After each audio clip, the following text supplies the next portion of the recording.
Shannon here, and welcome to this episode of the Team Success Podcast. Today, what I'm going to talk about is really how an abundance mindset versus a scarcity mindset impacts our teamwork. Now, I am a huge fan of abundance. If you have not read the book by Peter Diamandis, then please do. It will open your mind to all of the great things that are happening in the world. But particularly today, I want to talk about how it impacts our teamwork. And we've given some thought to this. Now, I am very, very, very fortunate in the sense that the team with whom I work and the clients with whom I work really are phenomenal in the sense that they're really very possibility-minded. They're always looking for what's new, what can happen, what can we create, what can we innovate. But that's not normal, or at least that's not average. A lot of people get caught or trapped into a scarcity mindset. And I want to borrow kind of the title of Wayne Dyer's book, which is that you'll see it when you believe it. And if you are looking for abundance, you'll find that. And if you're looking for scarcity, you'll find that too. The answer is always yes, whether or not you'll find what you're looking for. I think it has a really, really big impact. I know that when I'm feeling abundant, when I'm feeling like the world is generous, when I'm feeling that there's plenty of things to go around, then I tend to be incredibly engaged. I tend to be much more creative because I'm coming from kind of a trust that things are going to happen the way that they need to, trust that I can create what I need to, trust that the teamwork will be there, trust that the universe will deliver, if you want to use that sort of new agey term on that. However, and everyone has these days, by the way, I'm sure I'm not the only one, sometimes I'll get stuck in scarcity. And scarcity is really defined by a sense of lack. So there isn't enough of something. You're at the effect of things. Things are happening to you, which means you're kind of a victim. You feel powerless in this situation. And frankly, that is no fun. That is not a creative place to live or come from.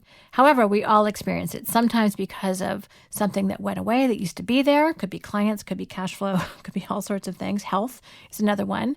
And rebuilding our sense of abundance is really, I think, what the most important thing is to do.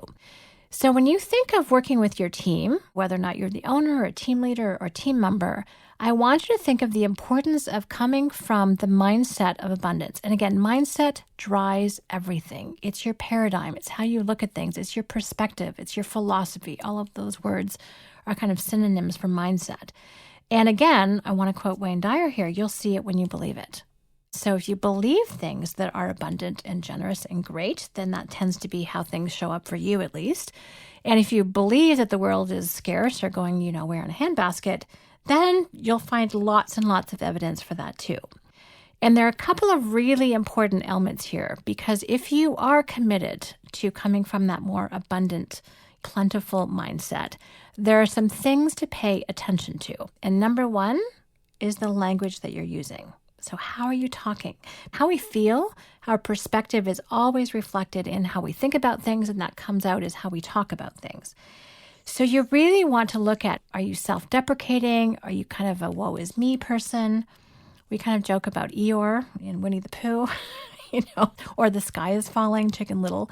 If that pervades your conversation, and it may be an old habit that's left over from an earlier lifetime of yours, and you may have brought that forward, and you may need to just look at it or ask people to reflect things back to you, or even record yourself if you're really, really brave, and just see what are those things that pepper your conversation. Are they encouraging, bountiful ways of looking at things and talking about things? Or is that pulling back, that fear-driven language? They say, oh, I don't know if we can, or I'm not too sure about that, or we don't have enough. That is a perfect description of a scarcity way of talking about things. Now, you might say we don't have enough of that yet. That might be accurate or valid. But who says that that's the way it's always going to be? Our job is to create new things. If I think about why you're listening to this, it's probably because you want to have a 10 times exponential multiplying company. You want to have that kind of a life. You want to have a life of abundance for you and your family and your team and your clients. This is why we're here. If you're someone who's interested in feeding your brain with new ideas and new perspectives, pretty much guarantee you're kind of on the abundant side of things. People who don't think that things can get better don't invest the time in new learning. Why? Because, well, it won't make any difference anyway. Again, scarcity minded. So I'm going to assume, probably fairly accurately, that this is part of how you want to live, even if it's not what you're currently experiencing right now. So really pay attention to how you think and kind of underneath. One of the things that I've noticed with very, very successful entrepreneurs who are on that growth path is that we get tripped up sometimes by older ways of thinking. I know one time I ran into a comment from one of my clients in conversation, reflecting back on an email. And he said, I just think this person's out to get me. I said, hang on a second here. They haven't known you long enough to be out to get you. This just isn't possible. So look at your thinking in this one. You're feeling stuck. You're feeling like you couldn't communicate with this person well. I'm not saying you've got great teamwork yet, but I really, really don't think they're out to get you. He was like, oh, yeah, you're probably right on that. But in old default programming, we program our minds with our thoughts. So that really kind of tripped him up. That's why he has me. I called him on it with love, but really kind of had to shut that conversation down so he could look at the situation from a more plentiful place. That the person with whom he was communicating, maybe she wasn't trying to get him. She was just trying to explain what the situation was. But conversations sort of devolved, went way too long on email, and they needed to talk in person to get things back to an even keel, which it now is, which makes me very happy. But when we have these little belief systems that we're vulnerable or someone's out to get us, that again leads to that kind of scarcity way of thinking. One of the things that you can do, I've talked about this before and I'll talk about it again, I'm sure, is to start conversations with your team, with your clients, with yourself, with your family, with a reflection on the positive. I much prefer to have a positive focused conversation than a negative focused conversation. It seems kind of obvious when I say it that way.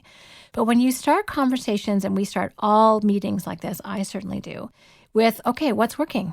What are you excited about? What's working in your life? It flips people into reflecting on what's working and what's positive and what they can move ahead and what has momentum and what they're motivated about and what has a multiplier impact that they're doing. Those are abundance words. They're not scarcity words. And then when you tap people into what in their own experience is actually working, you light that fire. You really do help other people become more abundant. One of the things I know that everyone who works at Strategic Coach, they're like, wow, this is really different. Yeah, because people don't really complain much here. I mean, we may vent on occasion. We're human. But complaining is not the norm. Creating, solving problems is much more the norm. It's like, oh, how could we do this? Not we can't do it, but how can we do this? Now, we have challenges the same as every other company, in terms of we've got clients and things that we want to have happen differently, and how can we increase revenue over here, and how can we solve this particular problem, and this technology situation is what we're facing. And we could just choose to feel beaten down by it, but what would the use of that be? That wouldn't be any fun. But the question we ask ourselves is, how can we make this happen? How can we be resourceful?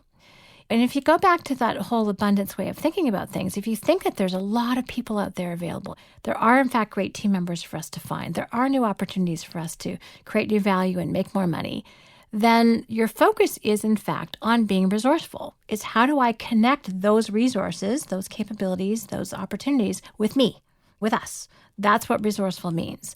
When you're in that scarcity mindset, the word resourceful doesn't even come into the conversation because it's a lack. There isn't enough. Again, that powerless feeling is there's no call to be resourceful in that conversation. So if you want to have great teamwork, if you really want to have a growing exponential company, I think the focus has to be on abundance. And you may need to stop reading newspapers. You may need to look at some great leading thinkers who are tapped into the new great things that are happening, like Peter Diamandis, the author of Abundance, to kind of feed that part of you. But it really is, what are you listening to? What's the conversation going on in your head? What's the conversation that you are having with other people? What are you engendering in your own conversations with your own team? That's what's really important. If you want to experience abundance, you have to believe it's out there. You have to look at how you can connect with that. If you believe in scarcity, then you're going to be at the effect of that. And that's not an exponential way to think. Frankly, it's not a healthy way, in my estimation. People who are scarcity minded, and I've had my days, don't get me wrong, it's just not a creative space. I get disengaged, I get scared, I get worried, and I'm not the most contributing person when I'm in that state of mind. So for me, it very much is about how can I surround myself with people who are abundance-minded? How can I provide that for other people? And to really watch my language. And what am I focusing on? What am I paying attention to? I'm not ignoring the challenges, But I want to come at it from that resourceful, how can I standpoint, as opposed to, oh, I can't do anything. None of us are about giving up. None of us are about just being victim to things. But again, it really comes back to how are you thinking about things? And when I notice people are much more attentive to how they talk about things or to their underlying belief systems, and they start to shift those, all of a sudden the world opens up. We've been having a ton of conversations about coach lately, about mindset. And the bigger the mindset, the bigger the results. And I presume, again, that's what you're looking for. So I just want you to kind of pull out any of those little scarcity habits that might be pulling you down so that you can really get into that abundance mindset. And if you look for it, you will find it. It's out there. There are a ton of resources. The number of new people coming online with the internet by 2025 is like 5 billion people. That's a lot. If that does not represent a lot of capability and a lot of opportunity to you, then we need to talk, because really that's just a huge new capability and capacity that's opening up on the planet. If you look at the new technologies for making things faster, easier, cheaper, bigger, better, oh my goodness, we live in such an incredible time right now. Now, I don't always know how to best to connect with it, and that's always a learning process, but it's out there. The fun is learning how to take advantage of it. So I think there's so much positive evidence in the world right now for abundance that I want you to really pay attention to how that affects you and how that affects your teamwork. Because the more abundant mindset we bring to our teamwork, the more abundant our team will be, and the more abundant our results will be. Thanks very much for listening. If you have any questions or comments, please let us know at questions@strategiccoach.com. And as always, here's to your team success.